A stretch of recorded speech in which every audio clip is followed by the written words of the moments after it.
Jonás capítulo 3 tiene como título Nínive se arrepiente. ¡Qué tremendo! Y quiero que comencemos a leer rápidamente. Dice el versículo 1, y lo vas a ver en mi pantalla porque voy a compartir mis notas. Dice, Nínive se arrepiente, y el versículo 1 dice, vino palabra de Jehová por segunda vez a Jonás diciendo, es por segunda vez, ¿ok? Por segunda vez, acá está. Y mira lo que dice, levántate y ve a Nínive, aquella gran ciudad, y proclama en ella el mensaje que yo te diré.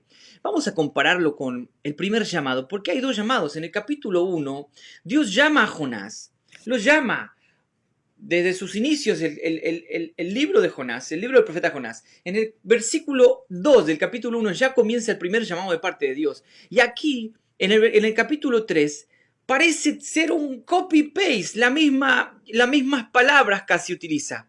Mira, en el capítulo 1 dice, levántate y ve a Nínive, aquella gran ciudad, y pregona contra ella, porque ha subido su maldad delante de mí.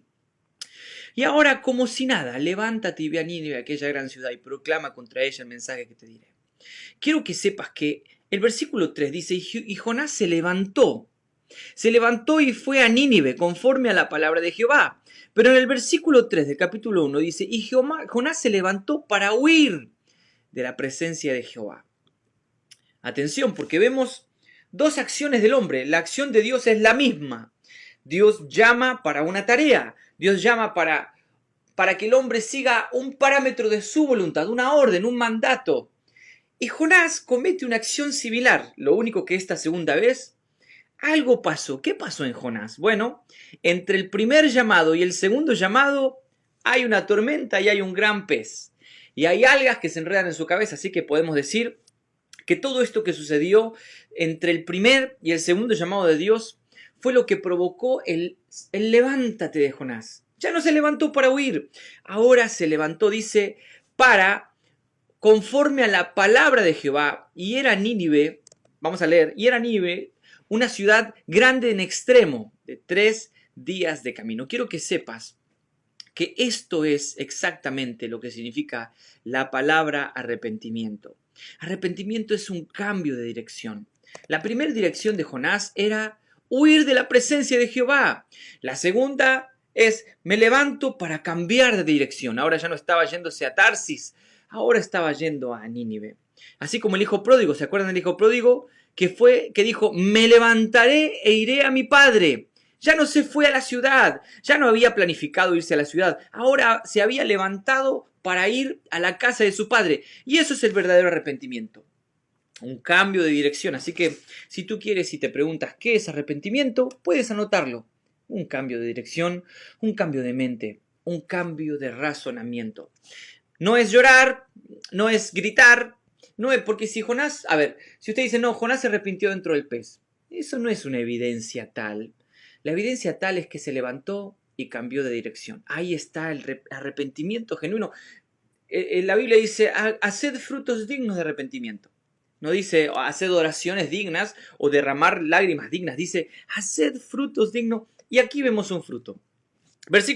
Sigamos rápido, versículo 4, para no detenernos porque quiero llegar al capítulo 4. Y comenzó Jonás a entrar por la ciudad camino de un día y predicaba diciendo, escucha, de aquí a 40 días Nínive será destruida. Ponme atención, por favor. 5 palabras en este hebreo. 5 palabras era el mensaje del sermón de Jonás. La Biblia registra 5 palabras. Y para la predicación de Esteban, en el libro de los Hechos, casi todo un capítulo. Un montón de versículos. Pero Jonás solamente pregonó un mensaje que le tomó 5 palabras. ¿Y qué crees? Toda la ciudad. Versículo 5. Y los hombres de Nínive creyeron a Dios y proclamaron ayuno y se vistieron de cilicio desde el mayor hasta el menor de ellos. Desde el mayor hasta el menor. Y cuando predicó Esteban, todo ese discurso que ocupó casi todo el capítulo, lo apedrearon hasta matarlo. Y Jonás solamente predicó 5 palabras. ¡Wow! Tengo una frase para ti porque esto es algo que nos llena el corazón a los que predicamos el mensaje. A nosotros se nos encomendó la predicación, no sus resultados. A veces, con un mensaje de 4 palabras se convierte todo en osidad. A veces con un mensaje de 2 días, o como dice la palabra en el libro de los Hechos, que Pablo estuvo predicando toda la noche y uno se cayó dormido de la ventana. ¿Y qué es lo que hace a nuestro mensaje exitoso? ¿Que se convierta toda una ciudad o que te maten a pedradas? Bueno, los dos fueron exitosos. Los dos fueron exitosos. No estés enfocado en los resultados, porque a veces un sermón predicado de 5 palabras puede hacer muchísimo más. A veces tenemos que predicar y prepararnos para predicar durante todo un día, pero los resultados los da Dios. Recordamos que el crecimiento lo da Dios. Y me llama la atención cuando dice desde el mayor hasta el menor, versículo 5, desde el mayor hasta el menor. ¿Quién es el que convence de pecado? ¿Tú, si vas a agarrar un equipo de audio superior a los $500, o vas a preparar un escenario gigante para que todo el mundo te vea? Jesús predicó arriba de una barca, ¿no? Así que el que convence de pecado no eres tú ni tu estrategia. Es el Espíritu Santo. Juan 16:8 lo dice. Muy bien, nosotros somos solamente un conducto. Segunda de Corintios 5, 17 al 21 habla del ministerio de la reconciliación, ¿no? Y el versículo 20 dice, así que somos embajadores en nombre de Cristo, como si Dios rogase por medio de nosotros. Por medio de nosotros, reconciliaos con Dios. Somos el canal para la predicación. Y el versículo 6, vamos a leerlo juntos. Versículo 6 dice, y llegó la noticia hasta el rey de Nínive, se levantó de su silla, se despojó de su vestido, se cubrió de cilicio, se sentó sobre ceniza, ahí lo tenemos en los comentarios. Versículo 7, e hizo proclamar ayuno a Nínive, por mandato del rey y de sus grandes, diciendo, hombres y animales, bueyes y ovejas, hasta los animales entraron en luto. No gusten cosa alguna, no se les dé alimento ni se beba agua, sino cúbranse de cilicio hombres y animales y clamen a Dios fuertemente. Conviértanse cada uno de su mal camino y de la rapiña que hay en sus corazones. Esto es un arrepentimiento genuino. Esto es un verdadero arrepentimiento y es tan genuino que Jesús habló en su predicación acerca de este arrepentimiento. Vamos a leer Lucas, lo quiero que lo leas conmigo. Lucas 11:32 dice así. Cuando Jesús predicaba la generación mala, él le hablaba a una generación a la que llamó mala. Esta es una generación mala que está esperando una señal y dice, los hombres de Nínive, hablando de estos hombres, en el juicio se levantarán en el juicio con esta generación y la condenarán porque la predicación de Jonás se arrepintieron. Y he aquí más que Jonás en este lugar. ¿Qué está queriendo decir Jesús? Está agarrando este arrepentimiento genuino, lo está tomando como ejemplo. Los de Nínive se arrepintieron de verdad. Y yo voy a predicar diciendo que en aquel día, en el juicio, ellos se levantarán, no para juzgarlos, sino como ejemplo de lo que es realmente un arrepentimiento genuino. Ustedes ven aquí hoy más que Jonás, el Hijo de Dios delante de ustedes, y con mi predicación no se arrepienten, aunque les hable 3 años de ministerio. ¿Saben qué? Me van a crucificar. Pero Jonás predicó 5 palabras y se arrepintió toda la ciudad. Aquí no cuenta el sermón, cuenta el arrepentido. En el día del cielo, cuando estemos en el juicio, tú no vas a decir, bueno, no me predicaron como predicó Jonás. No, no, no, no. La predicación no va a ser un argumento para justificarte. El argumento va a ser tu arrepentimiento.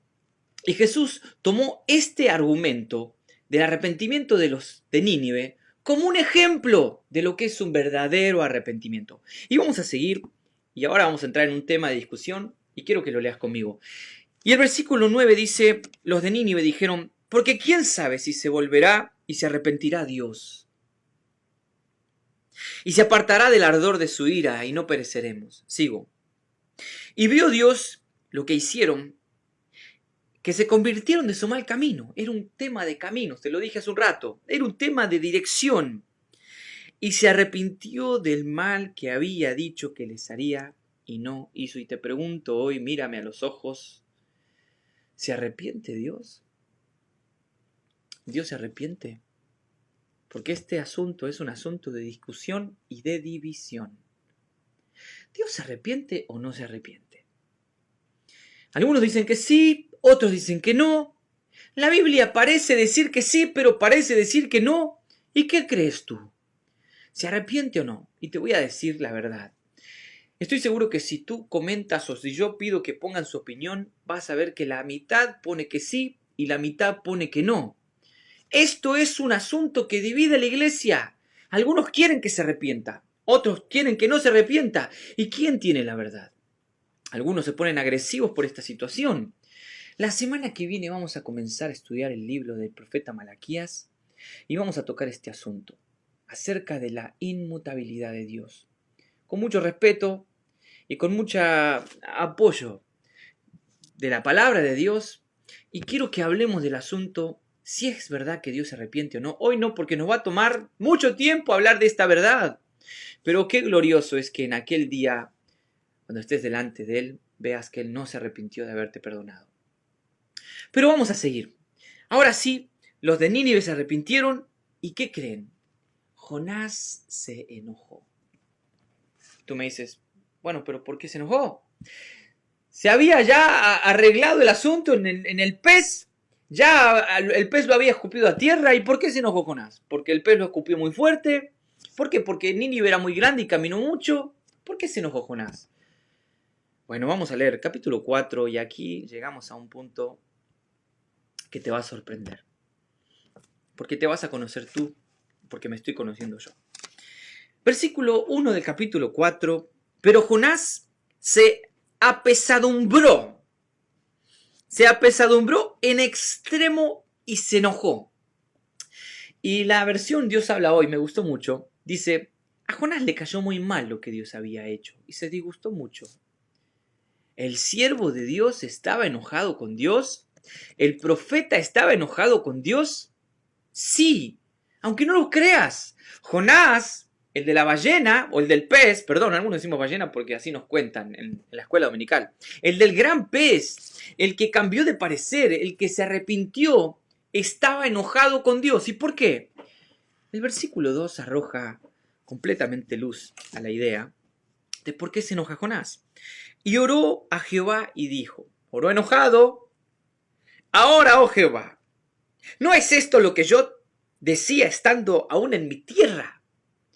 Ojo, que Jonás está confesando su pecado.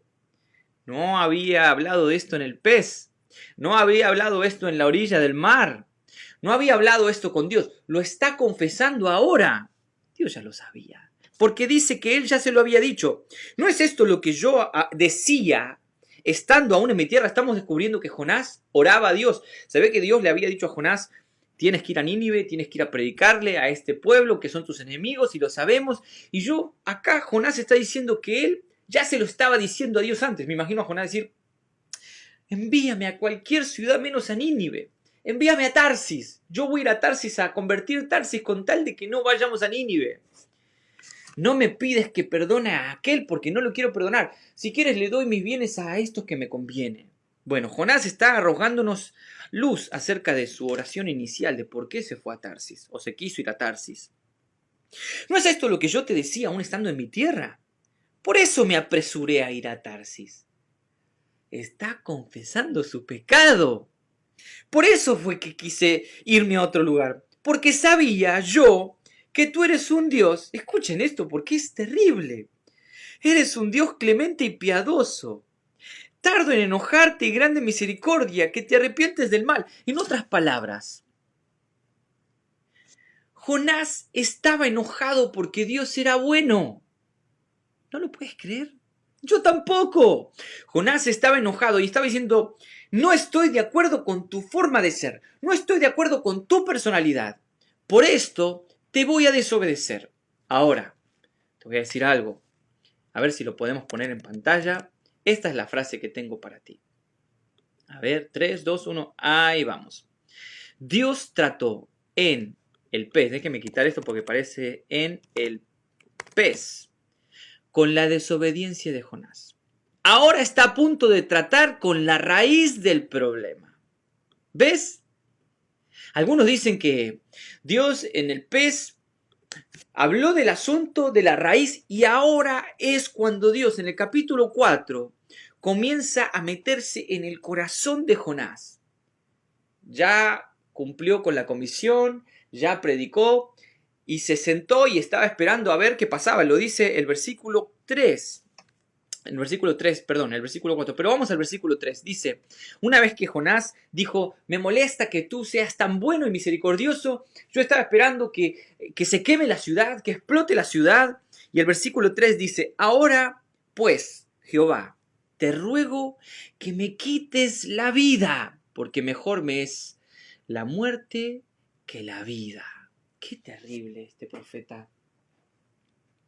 ¿Por qué se escribió un libro así en la Biblia? ¿Por qué tuvo que ser parte del canon?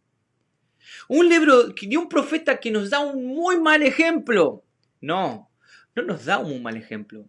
Nos da el ejemplo perfecto para identificarnos con él.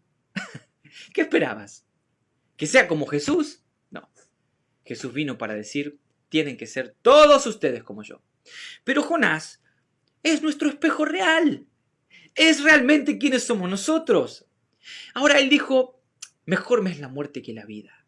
No quiero obedecerte. Estoy frustrado con tu voluntad.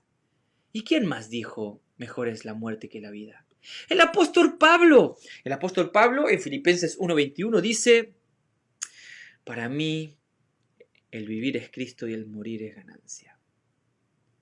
Pablo dijo la misma frase, pero la diferencia es que estaba en armonía con la voluntad de Dios. Cuando llega Jesús, cuando tenemos un encuentro con Jesús, el morir y el vivir cambia. Ahora cambian los valores. Yo quiero vivir para hacer tu voluntad. No quiero morir para que se haga mi voluntad de una vez. Un profeta, Jonás, de Dios, que no podía amar a sus enemigos. Dios le dice en el versículo 4, mira, acá lo estoy mostrando. En el versículo 4 Dios le dice, y Jehová le dijo, ¿haces tú bien en enojarte tanto, Jonás? Jonás era un profeta de Dios que no podía amar a sus enemigos. Sí, mírame, sí, los profetas también luchan con eso. Sí, los pastores también luchan con eso. Sí, el ser humano lucha contra esto. Aún al que Dios lo invade, le desata una tormenta, le prepara un gran pez, aún ellos tienen un conflicto con amar a sus enemigos, y estoy seguro que tú lo tienes. Y Dios le pregunta, Jonás, ¿haces tú bien en enojarte tanto? Jonás no estaba enojado, estaba muy enojado. Y está bien enojarse. Te estoy preguntando a ti, ¿está bien enojarse? Ok, te lo voy a decir con una frase que lo va a resumir todo. Anótalo. Está mal no amar a sus enemigos. Y está peor enojarse porque Dios te pide que lo hagas. Esta es una frase para que cuelgues en el refrigerador de tu casa. Está mal no amar a sus enemigos, pero está peor enojarse porque Dios te pide que lo hagas. Y Dios le dijo a Jonás, perdón, Jonás, está bien que te estés enojando. Y me gusta porque Dios abre la conversación. Y Dios permite una discusión de razonamientos. Dios no impone su idea, sino que Él le da permiso a las personas de poder exponer su queja. Y hay varios versículos en la Biblia que quiero compartirte para que veas que es verdad lo que te estoy diciendo. Mira lo que dice el Salmo 142:2.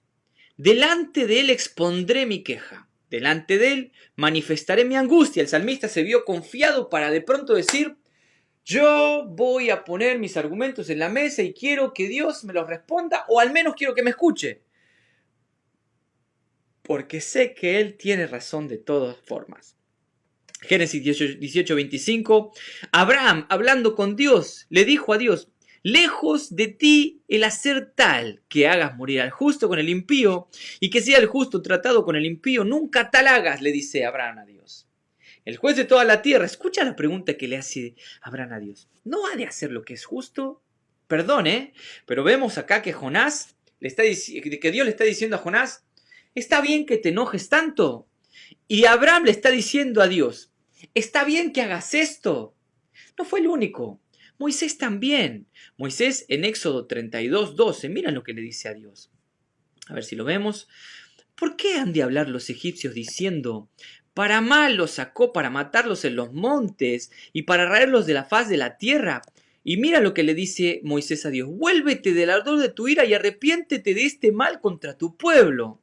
Otra vez la palabra arrepentirse, pero Moisés le está diciendo a Dios, arrepiéntete.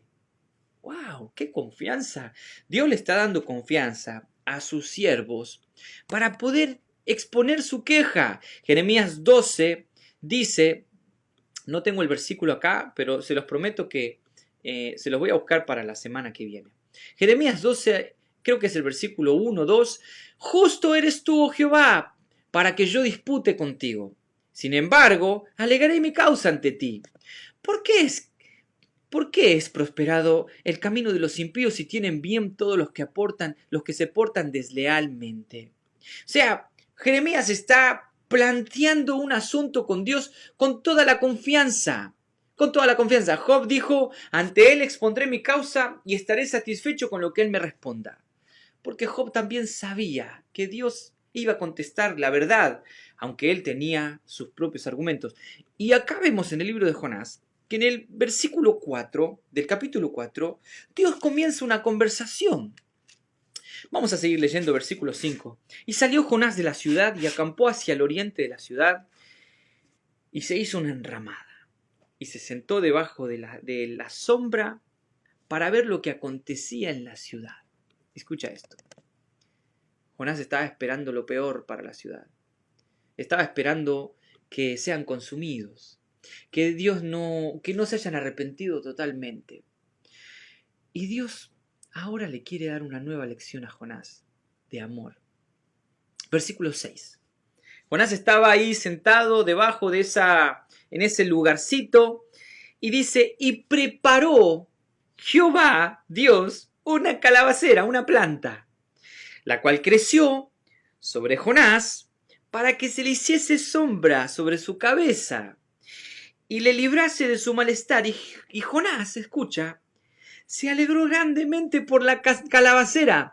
Ya no estaba enojado el enojón, ahora estaba alegre. Atención porque aparece la tercera preparación de Dios. Primera dijimos, Dios preparó una tormenta para hablarle a Jonás. Dios preparó un gran pez para que Jonás comprendiese. Dios ahora prepara una calabacera. Anota las palabras prepara porque es la tercera palabra prepara. Esto alegró a Jonás. Por un momento lo hizo olvidar de su enojo, lo hizo olvidar de su propia voluntad y se sintió feliz con la calabacera. ¿Pero qué creen? Versículo 7. Pero al venir el alba del día siguiente, Dios preparó, cuarta preparación de Dios, un gusano, la cual hirió la calabacera y se secó. Anotamos, Dios preparó una tormenta, Dios preparó un gran pez, ahí, Dios preparó una calabacera y ahora preparó un gusano para la calabacera. Y seguimos leyendo porque se pone intenso.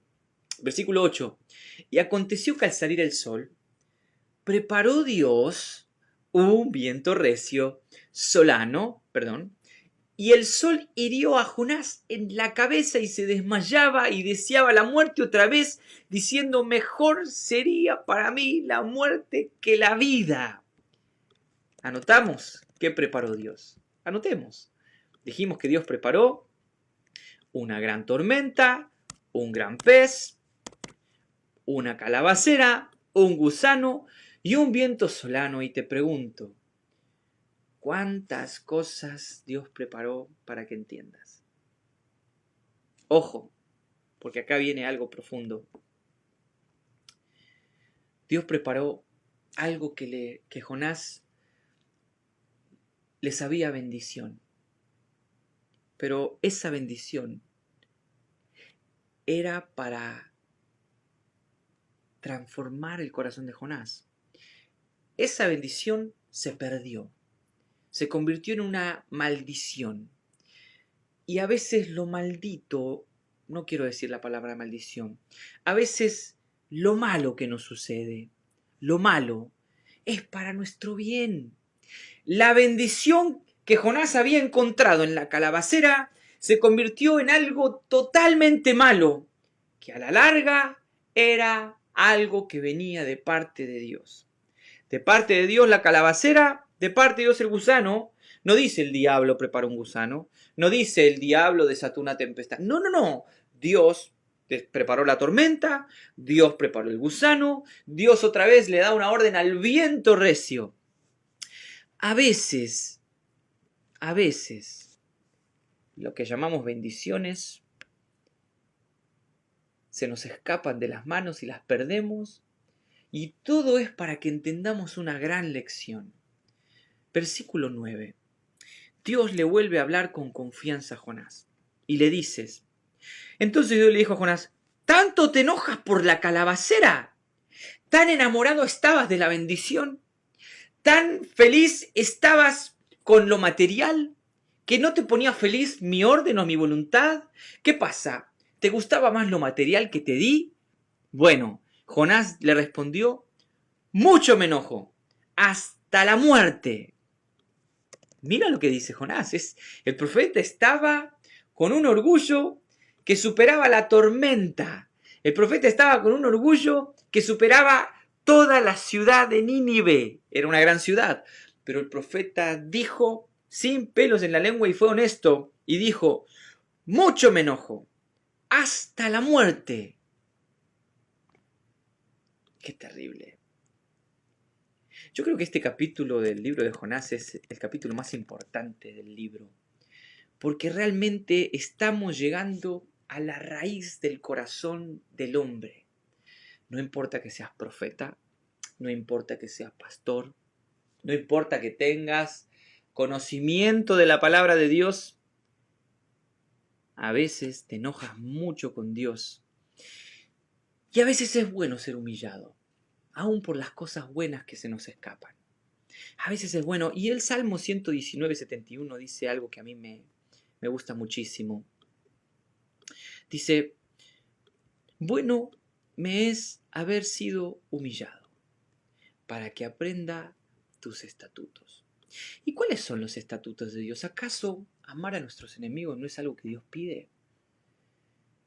¿Amar a tu prójimo no es algo que Dios pide? Bueno, no lo entendemos por leer, no lo entendemos por oír, entonces lo entendemos por golpes de la vida. Lo entendemos porque se nos escape algo de control, como hablamos el domingo. Lo entendemos porque la bendición que recibí, Dios me la quitó y me la pidió y perdí. Bueno, Jonás lo tuvo que aprender de esa manera. Y el Salmo 107 lo dice, y me encanta y me gusta mucho cómo lo dice el Salmo 107. Mira, el Salmo 107 dice, Él convierte ríos en desiertos, No lo está diciendo al revés, porque uno dice, no, él convierte desiertos en ríos. No, no, acá está hablando de que Dios convierte ríos, que eran una bendición, en desiertos, y que los manantiales de aguas en sequedales. Nos hizo un jaque mate, nos dejó sin la bendición, nos dejó sin nada, ahora estamos desesperados y sensibles, vulnerables. La tierra fructífera en estéril, oh my God, por la maldad de los que la habitan. Todo es por la maldad. Todo este proceso, todo esto que Dios hace, es por la maldad. Y cuando descubrimos que somos malos, ¿qué pasa? Vuelve el desierto en estanques de aguas y la tierra seca en manantiales. En 3 versículos te mostró completamente lo que está pasando Jonás. Su manantial, su río se hizo un desierto. Su calabacera, que nació en un día y que él no hizo nada para que crezca, porque leamos el versículo 10. El versículo 10 lo dice de esta manera. Dios, con reproche a Jonás, un reproche de confianza, le dice, y dijo Jehová, tú tuviste tu lástima de la calabacera en la cual no trabajaste, ni tú la hiciste crecer, que en espacio de una noche nació y en espacio de una noche pereció, y no tendré yo piedad. Mira lo que dice. Ay, espérense. Y no tendré yo piedad de Nínive, aquella gran ciudad donde hay más de 120.000 personas que no saben discernir entre su mano derecha y su mano izquierda y muchos animales. ¡Wow! Mira esto. Esto no lo tenía notado. A Dios le importan los animales, ¿eh? A Dios le importa su creación. Dios estaba preocupado hasta por las aves. Cuando Jesús dice que Él cuida de las aves, lo decía en serio. No era una metáfora, porque uno dice, bueno, era una metáfora, era una forma, una gráfica. No, no, no. Jesús hablaba en serio. Dios está hablándole a Jonás de la compasión que él tiene por una ciudad que adoraba a otros dioses. Pero Jonás tenía una desobediencia en su corazón. Fíjate qué tremendo lo que estamos aprendiendo en esta tarde. ¿No tendré yo piedad del que tú no tienes piedad? Tú no eres el que tiene las cosas, aunque conoces la ley, aunque conoces la palabra, tú no conoces la profundidad de su misericordia. Pablo decía, oh profundidades, ¿no? Su misericordia es, cantamos, su misericordia es incomprensible para siempre, hasta los cielos. Claro, pero tú me diste los cielos. No tienes idea, no tenemos idea, y Jonás no tenía idea, y Jonás quería que Dios fuera misericordioso hasta su propio límite. Dios tiene que ser como yo, Dios va a perdonar a los que yo logro perdonar. Y cuando Pedro le dijo a Jesús, ¿cuántas veces tengo que perdonarlo? Jesús dijo, te voy a decir 70 veces 7. Y Pedro buscó una calculadora para ver si había perdonado lo suficiente, y Jesús te mira y te dice, no calcules porque Dios te perdonó a ti más de 70 veces 7. Y me gusta el remate que Dios le da, y termina el libro así, ¿eh? No habla más de que si Jonás lo entendió o no lo entendió. ¿Sabes dónde lo entendemos? En la cruz. En la cruz lo entendemos. Tú dices, bueno, ¿y dónde termina el libro? En la cruz. Todos los libros de la Biblia se resumen en Jesús. ¿No tendré yo piedad de Nínive, aquella gran ciudad donde hay más de 120.000 personas que no saben discernir? Y tú sabes discernir porque yo te he dado a ti la capacidad para conocer lo bueno y lo malo, y tú lo conoces. Porque Jonás dijo, yo sabía que tú eres un Dios que no tiene límites para perdonar y que no podemos calcular su perdón, y por eso me escapé. No me gusta tu personalidad. No quiero que salves a mi enemigo. No quiero que perdones a aquel. Me hizo mucho daño. Me lastimó mucho. No quiero que lo perdones. Es injusto. Yo no quiero sentarme a la mesa al lado de él, ¿eh? Si estamos en tu reino, ponémelo lejos, porque no lo quiero ni ver. Bueno, con esa actitud no lo vas a ni ver. Es fuerte lo que estoy diciendo, pero Jonás nos está explicando esta gran verdad. Jonás estaba enojado porque Dios estaba perdonando a sus enemigos. Preparó una tormenta, preparó un gran pez, preparó una calabacera, preparó un gusano, preparó un viento solano para que tú prepares tu corazón a arrepentirte. Esto ha sido nuestro estudio del libro de Jonás. Yo estoy muy emocionado por tenerte y por haber escuchado completamente. Te animo a que repases las 3 primeras clases para que entiendas todo el proceso terrible que pensamos que era un asunto de desobediencia y al final era un asunto de orgullo en el corazón. El orgullo a veces nos lleva a desobedecer. Cuando uno dice, bueno, yo soy un desobediente, no, sos un orgulloso. No obedeces por orgullo. No obedeces por falta de amor. Por eso, ama a tu prójimo. Ama al Señor tu Dios con todo tu corazón, alma y todas tus fuerzas y tu mente. Y ama a tu prójimo como a ti mismo y vas a cumplir toda la ley. Bueno, Jonás había violado este asunto. Yo creo que no amaba ni siquiera a Dios, porque no amaba a Dios como él era. Lo amaba a Dios a su manera, pero tampoco amaba a su prójimo. Así que es bueno que analicemos bien el asunto de Jonás.